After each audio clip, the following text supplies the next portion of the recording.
और आगे बढ़ेंगे। क्लब हाउस केस में मुंबई पुलिस की साइबर सेल की तहकीकात जारी है। प्रेस कॉन्फ्रेंस से खिताब करते हुए पुलिस ने बताया कि गिरफ्तार किए गए तीनों मुलजमीन से पूछताछ की जा रही है।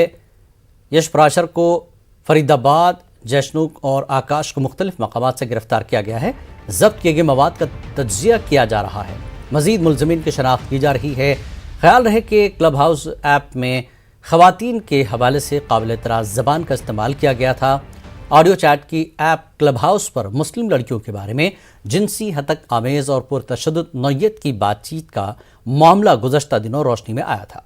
क्लब हाउस की बातचीत में मुतादिद लड़के और लड़कियां शरीक हैं और वो मुसलमान लड़कियों के बारे में तज़हीक आमेज़ अंदाज में बात कर रहे हैं। एक मुंबई पुलिस में बीकेसी साइबर पुलिस स्टेशन में एक ऑफेंस रजिस्टर हुआ है,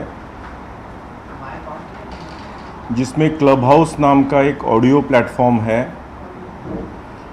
जहां पर एक वर्चुअल रूम में महिलाओं से संबंधित बहुत अश्लील प्रकार की असभ्य भाषा का उपयोग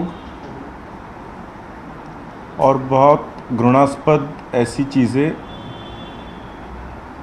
चीज़ों के बारे में डिस्कशन हुआ है, जिससे आहत होके एक कंप्लेनेंट मुंबई पुलिस को अप्रोच हुई और उनका एक ऑफेंस यहाँ पर रजिस्टर हुआ है। टेक्निकल एनालिसिस करने के बाद ये चैट में जो भी सक्रिय पार्टिसिपेंट्स थे उनको खोज के निकाला है और इसमें के जो 3 मुख्य आरोपी हैं उसमें से एक को करनाल हरियाणा से अरेस्ट किया है। उसकी 3 दिन की ट्रांजिट रिमांड मिली हुई है और 2 लोग फरीदाबाद से उठाए गए हैं। उनको फरीदाबाद कोर्ट में ट्रांजिट रिमांड के लिए पेश किया हुआ है।